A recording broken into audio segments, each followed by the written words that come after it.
Oui, merci Monsieur Perdriau. C'est une question orale qui concerne les incidents à répétition aux abords de la roseraie à Saint-Victor-sur-Loire à l'occasion de mariages, puisque vous le savez, de nombreuses années, ce n'est pas un sujet récent, des incidents à répétition éclatent les samedis aux abords de la roseraie de Saint-Victor à l'occasion des mariages et notamment des très nombreuses séances photos qui s'y déroulent. On déplore en effet régulièrement à minima du stationnement anarchique aux abords du secteur, gênant parfois la circulation, et en particulier la circulation autour du rond-point du Berlan et l'accès au hameau de la Roseraie, ce qui pose des problématiques sérieuses de sécurité. Des attitudes dangereuses constituant des infractions routières sont régulièrement constatées. On parle de rodéo, etc. Vous connaissez ces sujets.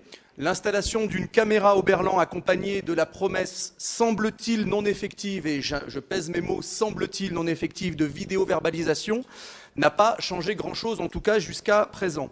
Récemment, plusieurs incidents graves se sont produits et ils suscitent de vives inquiétudes. Le samedi 2 septembre, une salariée de la boulangerie du Berlan a été violemment agressée par un membre d'un cortège de mariage. L'équipe de la boulangerie que nous sommes allés rencontrer pour un certain nombre d'élus confirme que les incivilités et les agressions à minima verbales sont régulières depuis des années, les samedis après-midi. La police nationale s'est déplacée le samedi 2 septembre. Le samedi 9 septembre, une semaine après, un feu de végétation s'est déclaré après l'utilisation de mortiers d'artifice venant du même cortège que celui qui a déclenché un autre feu de végétation sur la commune d'Unieux, dont la presse s'est fait écho, ce qui a entraîné le dépôt d'une plainte de la part de la ville d'Unieux. La police nationale aussi a été informée au départ des secours des pompiers. Elle a de plus été expressément demandée par les agents du SDIS du Berlan, au motif qu'un accident avec les pompiers a été évité de justesse à hauteur du rond-point de la Roseraie, par le même cortège qui gênait la circulation. Donc cette attitude, vous la connaissez, cette situation, elle ne peut pas durer au risque de s'envenimer dangereusement. Alors, il semblerait opportun, et c'est des propositions que je soumets, et puis vous me direz à minima voilà, ce que vous en pensez dans le cadre de la faisabilité et de l'opportunité de celle-ci, mais il serait peut-être opportun déjà de mobiliser, si possible, de façon continue, les samedis après-midi, à minima en période estivale, un équipage de police municipale au Berlan afin d'avoir un effet, on va dire, dissuasif et de permettre des constatations rapides, voire des verbalisations immédiates, même si il n'est pas du rôle de notre police municipale d'effectuer des missions qui relèvent du maintien de l'ordre. Nous sommes bien d'accord.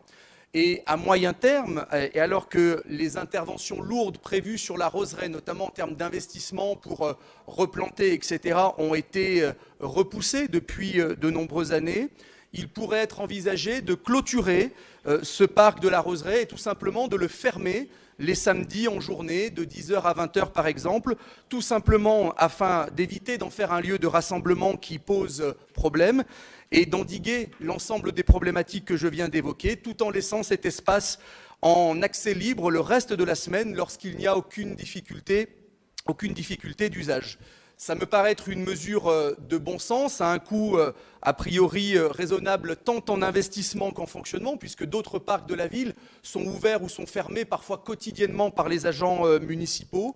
Et c'est une mesure en tout cas qui me semble être attendue et soutenue par la population croxerise, qui fait régulièrement part de son exaspération, que ce soit en conseil de quartier ou lors des réunions publiques de secteur, et ce fut encore le cas à la fin du mois de juin. Et donc nous souhaiterions savoir tout simplement ce que vous comptez faire et ce que vous pensez de ces propositions. Je vous remercie.